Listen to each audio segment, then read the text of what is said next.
Je suis Product Marketing Manager chez Moxa. Moxa, qui est une entreprise de plus de 35 ans, qui est basée à Taïwan et qui est spécialisée dans les réseaux OT. On ne fait pas du tout d'IT et nous sommes connus pour la robustesse de nos produits. Certains résistent à l'apocalypse, on résiste aux ondes électromagnétiques, aux hautes températures, tout ça. Et par la redondance. Mais nous sommes aussi connus pour le fait que notre portfolio a un large spectre d'appareils certifiés IEC 62443 et notamment de niveau 2. Et que dans le domaine OT, le niveau 2 est assez rare. Je ne connais pas de niveau 3 ni de niveau 4. Je suis ici avec Sphinx, notre distributeur de confiance en France, qui est là pour vous accompagner dans vos projets.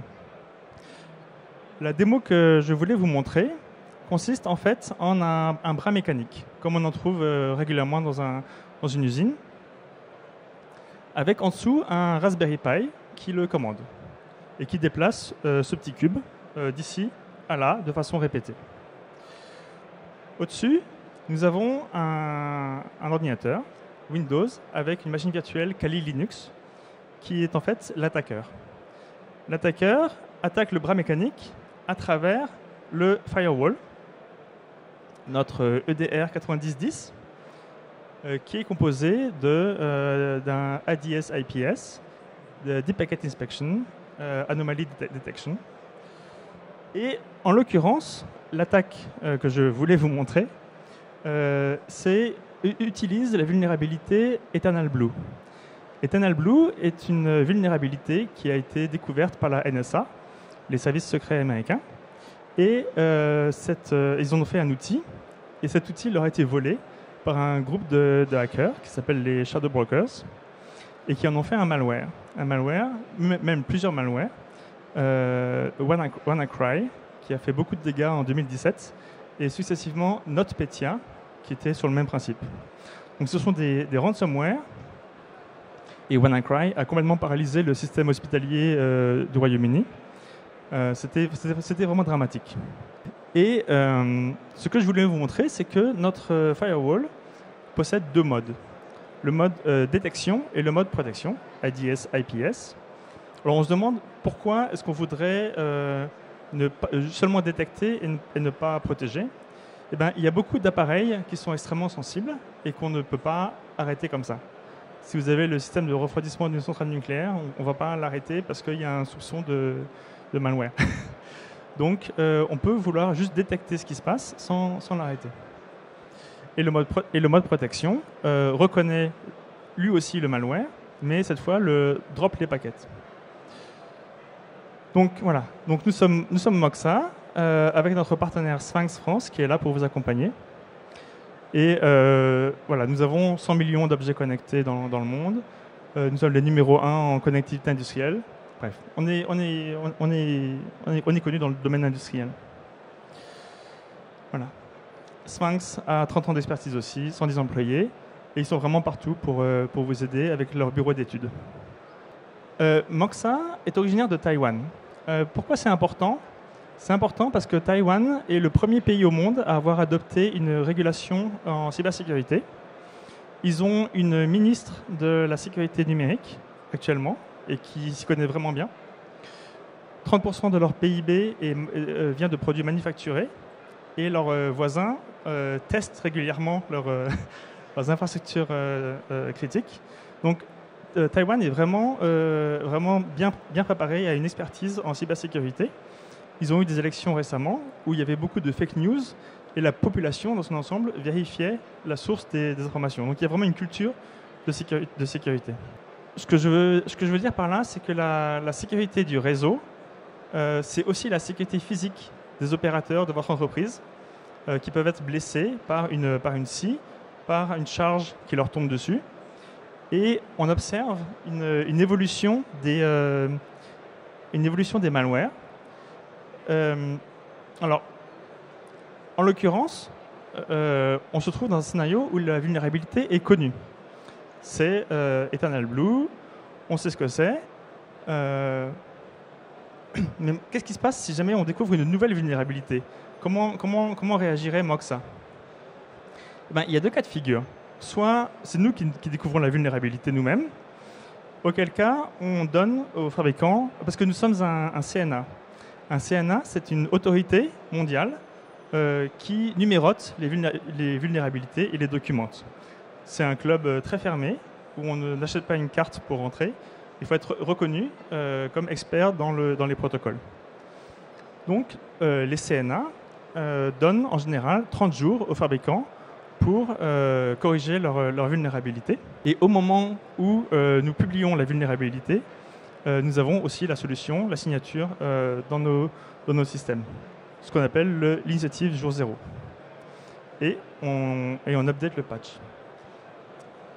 Maintenant, si c'est une vulnérabilité qui a été trouvée par des pirates, nous sommes là aussi. Nous avons un département entier qui intervient, qui s'appelle le PCIRT, et qui analyse la vulnérabilité, qui la documente et qui aide nos clients qui les aide à éviter cette vulnérabilité. Nous développons un honeypot pour la rediriger vers une cible qui n'est pas pertinente. Et du coup nos clients sont épargnés par la vulnérabilité jusqu'à ce qu'on mette une mise à jour. Tout ça pour dire que les process sont aussi importants que les produits. Donc, vous connaissez les dangers qu'il y a dans le domaine industriel. Nous assistons à la convergence IT-OT, c'est-à-dire qu'autrefois, les réseaux d'entreprise et les réseaux industriels étaient complètement séparés. Pour des raisons d'efficacité, l'OT utilise de plus en plus des protocoles de l'IT. Et ces réseaux se connectent de plus en plus, ce qui permet la perméabilité à des malwares. Les menaces que nous observons sont de plus en plus ciblées. Autrefois, on avait des menaces génériques. On envoyait une injection SQL sans savoir ce qu'il y a derrière.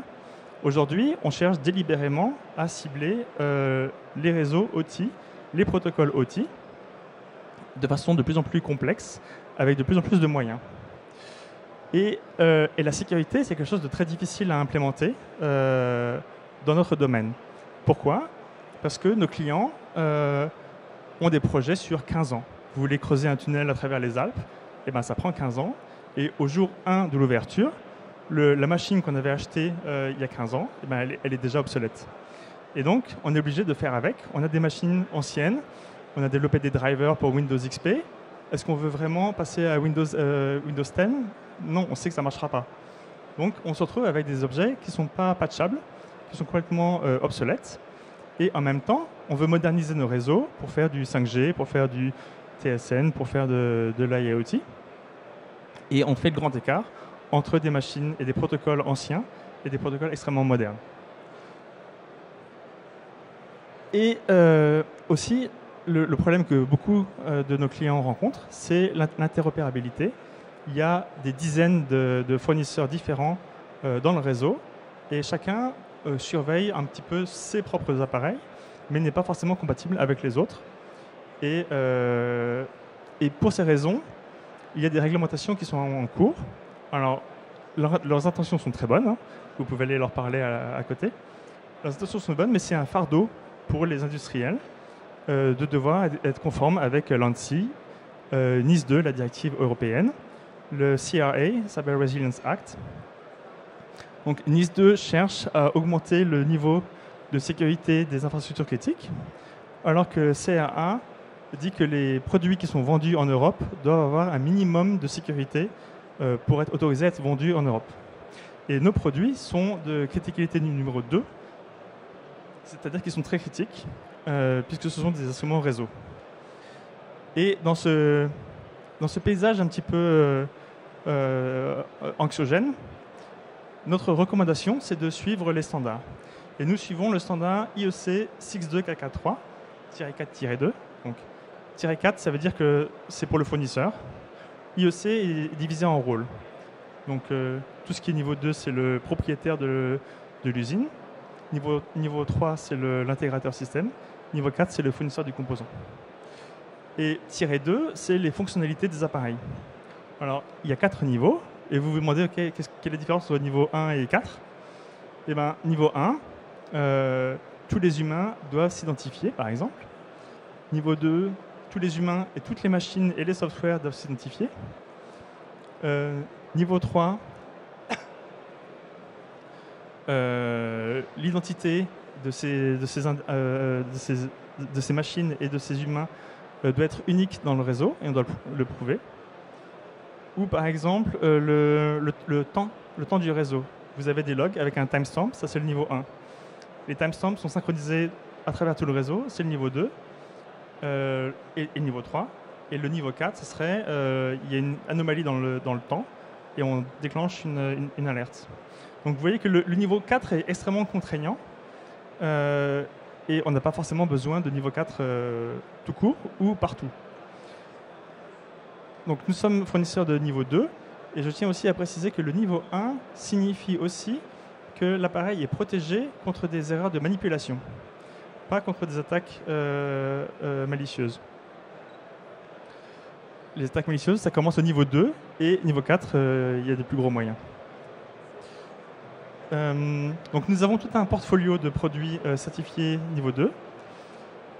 Pourquoi c'est pratique pour vous ? Parce que si c'est certifié, vous n'avez pas à justifier. Vous devrez à un point expliquer pourquoi votre réseau est sécurisé. Et si vous devez expliquer d'un point de vue fonctionnel pourquoi votre réseau est sécurisé, c'est beaucoup plus compliqué que si vous avez des appareils certifiés. On sait quelles sont les fonctionnalités qui sont dedans, comment les appareils s'identifient. C'est quelque chose que vous avez juste à montrer le certificat et c'est fait, c'est réglé. Donc nous avons des switches, nous avons des routeurs, nous avons des points d'accès. Et pour ceux qui font de l'IoT, on a aussi des ordinateurs sécurisés ou du edge computing. Voilà, donc je vais vous parler de la département qui accompagne nos clients en cas de vulnérabilité de nos produits. Donc je précise que Moxa est un CNA, c'est-à-dire une autorité qui a le droit de référencer les vulnérabilités.